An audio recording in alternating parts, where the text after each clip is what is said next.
here we are, the only fan museum in the United States.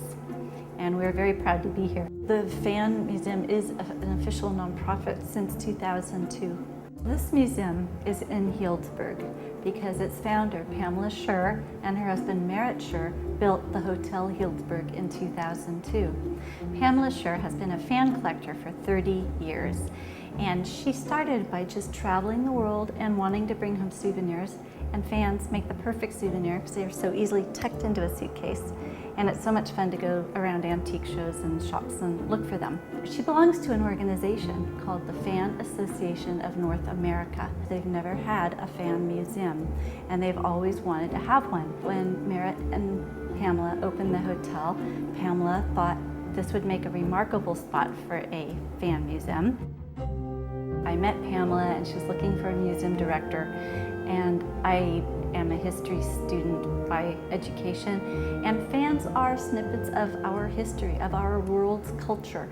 A fan displays the social culture of a society, its fashion, its politics, what it's eating, what it's drinking, what it's doing. All are on fans. They're extremely interesting snippets of history. So I couldn't help but be intrigued, and now I have started my own fan collection. We are a free museum. We don't charge anybody to come in. We do a free art program in our local schools here in Healdsburg for school children. We give tours all the time, and we accept donations of fans. We've collected snippets of fan scenes from various movies, from the early silent films through the great musicals of the 30s and 40s that involve fans. This is our mascot on the floor. It's actually an 1800s fan from a Russian emperor. And in the central cartouche, I actually removed the emperor and inserted a photo of our very wonderful Governor Arnold Schwarzenegger. And he is quite handsome on this imperial fan. And I thought it was so great that I actually made a copy of it. And via a friend of his that lives here in town, I sent it to him, and I guess he got quite a chuckle out of it. But we love it. We have 3,000 fans in our collection. Primarily, our collection is European, but we do have a good-sized collection of Asian fans as well. The fans on this wall are 18th and 19th century.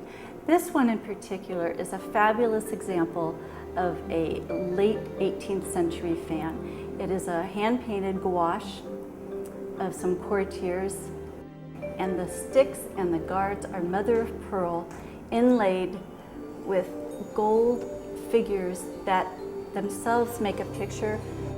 The one below it is beautiful mother of pearl, again inlaid with gold.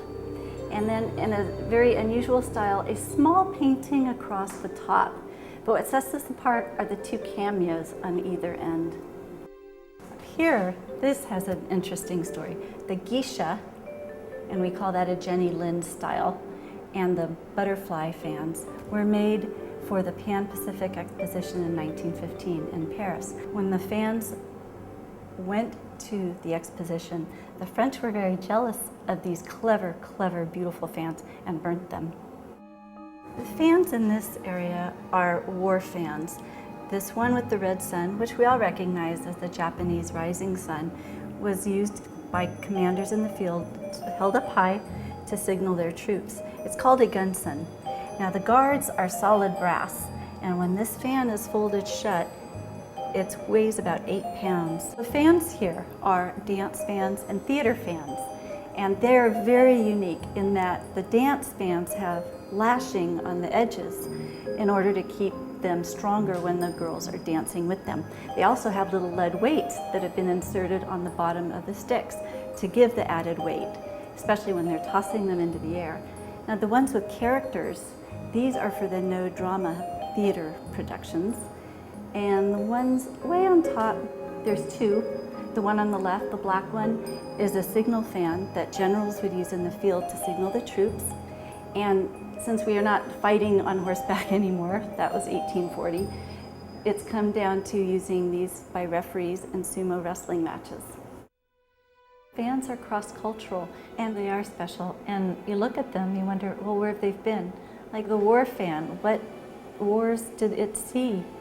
Or any of these fans, just where have they been? What great event did they go to? Most visitors just wander in by happenstance and go out with a smile on their face for sure, but knowing that these are fans. Most people will walk in and say, my grandmother had a fan, my mother had a fan, my husband brought me a fan from the war in Japan or Korea. So most people have had connection with them, but they've either lost touch with that or they've forgotten that they have Aunt Judy's fans tucked away in an attic. I think there will always be fans. I mean, Spain has a very strong culture and fans, and have many fan shops that are producing gorgeous, gorgeous fans. And you can certainly go online and find any number of people producing fans. I'm just not sure that it's still a family tradition of passing it down like it used to be.